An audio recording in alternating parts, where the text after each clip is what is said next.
While the coronavirus pandemic has affected the logistics of how we work, it hasn't changed the nature of what we do. At FLIC, we're all about overcoming obstacles to support our clients, and I feel that the coronavirus pandemic has just been another opportunity for us to be flexible and creative in how we work.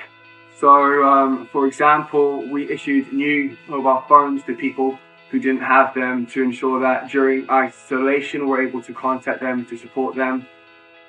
We've worked closely with other partner agencies within the community to pull together our resources to make sure that our clients' needs are still met. The way that our clients have responded to the changes around them and the stress of this incredibly difficult time has actually been really, really inspiring. I think I've just been so struck by their resilience. These are people that struggle to deal with day to day in any case, and who are kind of dealing with a number of complex issues at once. And their resilience is, as I said, it's been really, really inspiring. So they are, our client group especially, are people that are known as being difficult to engage or hard to engage, though we don't use labels like that within FLIC, but the engagement levels have been really, really high.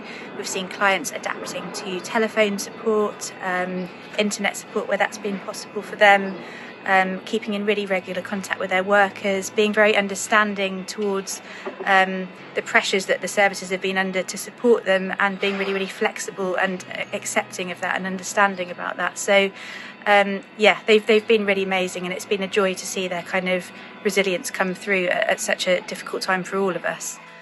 I do have clients who have responded quite well to the changes in the pandemic. It's not the majority of my clients at all, but for some it's given them the space to prioritise themselves.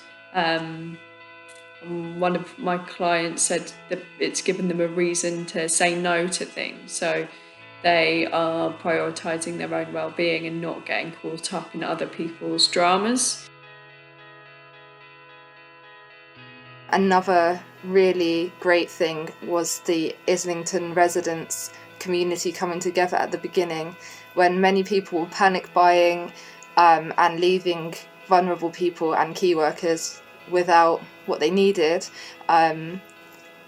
So many Islington residents did donate a lot of food and toiletries and things to our service. I think we've seen some really, really positive outcomes, especially in relation to street homelessness and, prioritising physically getting people off the streets and into accommodation.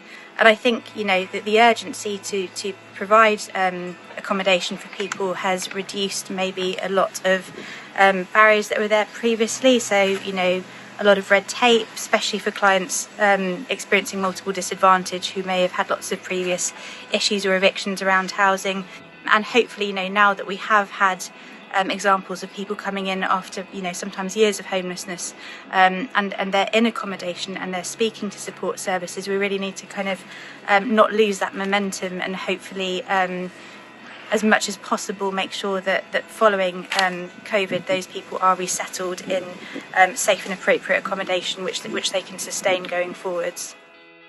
I have found that the multi-agency work that we do has been strengthened in some ways by not having to have physical spaces for multi-agency meetings.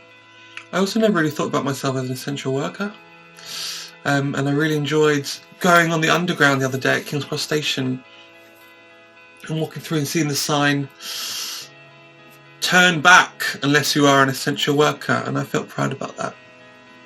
That the work we do really helps people and they really need it.